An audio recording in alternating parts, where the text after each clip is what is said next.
Meerpet murder కేసుకు సంబంధించిన breaking update చూస్తున్నాం. ఈ కేసులో విస్తుపోయే సంచలన విషయాలు ఇప్పుడు బయటపడుతున్నాయి. మాంసం, ఎముకలు త్వరగా వేరుగా అయ్యేందుకు ఇటు పొటాషియం హైడ్రాక్సైడ్ను ఉపయోగించినట్లుగా పోలీసులు అనుమానిస్తున్నారు. బాత్రూంలో కూర్చొని శరీర భాగాలను ముక్కలు ముక్కలుగా చేసినట్టు పోలీసులు అంచనాకొచ్చారు. ఆ తర్వాత వాటిని వేడి నీటిలో ఉడికించినట్లుగా నిర్ధారణకొచ్చారు. ఇక మాధవి శరీరం నుంచి ఎముకలను వేరు చేసి వాటిని వేడి నీటిలో ఉడికించి ఆ తర్వాత వాటిని కాల్చి పొడి చేసినట్లుగా బాత్రూంలో ఫ్లష్ ద్వారా డ్రైనేజ్లోకి పంపేసినట్లుగా పోలీసులు గుర్తించారు.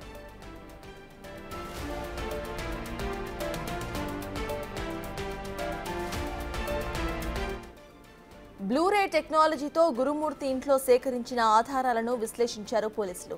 దీని ఆధారంగానే గురుమూర్తి చేసిన అతి కిరాతకమైన దారుణాన్ని గుర్తించారు. 14వ తేదీ రాత్రి నుంచి 16వ తేదీ రాత్రి వరకు నిందితుడు గురుమూర్తి సెల్ ఫోన్ సిగ్నల్స్, కాల్స్తో పాటు సీసీ కెమెరాస్తో రికార్డ్ ఫుటేజ్ను పోలీసులు సేకరించారు. గురుమూర్తి తన భార్యతో గొడవపడి ఆమెను హత్య చేసినట్లుగా నిర్ధారించారు పోలీసులు. ఫోరెన్సిక్ ల్యాబ్ సహాయంతో తీసుకుని ఇటు మరింత లోతుగా విచారిస్తున్నారు పోలీసులు.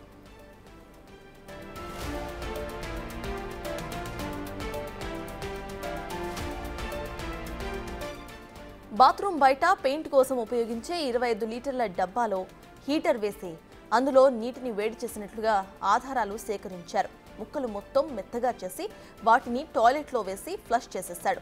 కాల్చిన ఎముకలను రోకలిపై వేసి దంచి ఆ తర్వాత వాటిని పొడి చేసి టాయిలెట్ ద్వారా డ్రైనేజ్లోకి పంపించినట్లుగా పోలీసులు ఒక నిర్ధారణకొచ్చారు. ఈ ఘటనపై దేశంలోని ప్రధానమైన ఫోరెన్సిక్ ల్యాబ్స్ నుంచి ఇటు సహకారాన్ని తీసుకొని విచారిస్తున్నారు.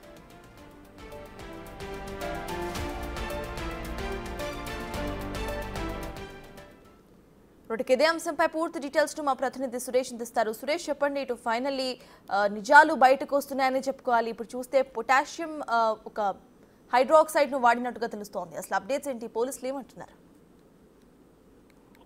మీర్పేట్ హత్య కేసులో సంచలన విషయాలు బయటకు వస్తున్నాయి. పోలీసుల దర్యాప్తులో నిందితుడు చెప్పిన విషయాలన్నీ కూడా నమ్మలేకపోతున్నారు. కానీ విచారణలో ఒక ఆధారం సేకరించడం విషయాలన్నీ కూడా నిజమే అని చెప్పేసి పోలీసులు తెలిసారు. ఇప్పటికే న్యూస్ టీమ్ ద్వారా ఫోరెన్సిక్ టీమ్ ద్వారా కొన్ని ఆధారాలు సేకరించడం జరిగింది. బాత్రూమ్ లో మహిళలకు సంబంధించిన వెంట్రుకలతో పాటు కొన్ని బ్లడ్ శాంపిల్స్ మరికొన్ని ఆధారాలు కూడా సేకరించడం జరిగింది. ఏదైతే పొయ్యి ఉపయోగించాడు అంటే ఫంక్షన్స్ లలో ఉపయోగించే పెద్ద స్టవ్ పైన మొక్కలని పూర్తిగా కాల్చేసి ఆ తర్వాత పొడిగా చేసి బాత్రూమ్ లోనే ప్లేస్ చేసినట్టుగా గుర్తించడం జరిగింది. వాటికి సంబంధించిన ఆధారాలు కొన్ని టిష్యూ పేపర్స్ కూడా, ఎందుకంటే బాత్రూమ్ లో క్లీన్ చేసే సమయంలో కొన్ని టిష్యూ పేపర్స్ కూడా యూజ్ చేశాడు. ఆ పేపర్స్ కూడా పోలీసులు స్వాధీనం చేస్తున్నారు. వాటిపైన కూడా బ్లడ్ శాంపిల్స్ అన్ని కూడా సేకరించడం జరిగింది. ఇప్పుడు మృతి చెందింది మాధవ్యా కాదా అనే దానిపైన పరీక్ష కూడా పోలీసులు సిద్ధమవుతున్నారు. ఎందుకంటే మాధవి పిల్లలు ఆ తల్లిదండ్రులకు సంబంధించిన DNA శాంపిల్స్ సేకరించి ఇక్కడ దొరికిన బ్లడ్ శాంపిల్స్ పరీక్ష చేయించనున్నారు. ఆ రిపోర్ట్ ను కోర్టుకి సబ్మిట్ చేయనున్నారు. అయితే ఈ కేసులో పోలీసులు దర్యాప్తు చేస్తున్నారు.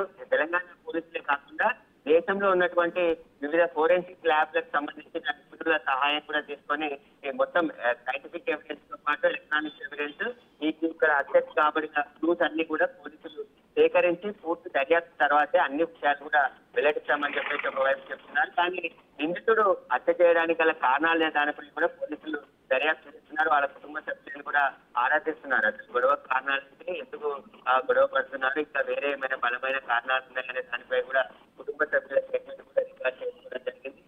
Rachakonda commissioner Sudheer Babu నేతృత్వంలోనే case follow up చేస్తున్నారు. దేశవ్యాప్తంగా సంచలనంగా మారిన కేసుని ఖచ్చితంగా నిందితుడికి శిక్ష పడే విధంగా ఆధారాలు సేకరించడం కోసమే సమయం పడుతుందని చెప్పేసి పోలీసులు చెప్తున్నారు. కాబట్టి ఇప్పటికే ఫోరెన్సిక్ ల్యాబ్ కి పంపించిన కొన్ని వస్తువులు, బ్లడ్ శాంపిల్స్, అక్కడ సేకరించిన ఆధారాలు అన్నిటిని కూడా పంపించారు. కాబట్టి వాటి రిపోర్ట్ కోసం కూడా పోలీసులు వెయిట్ చేస్తున్నారు. Right, thank you Suresh.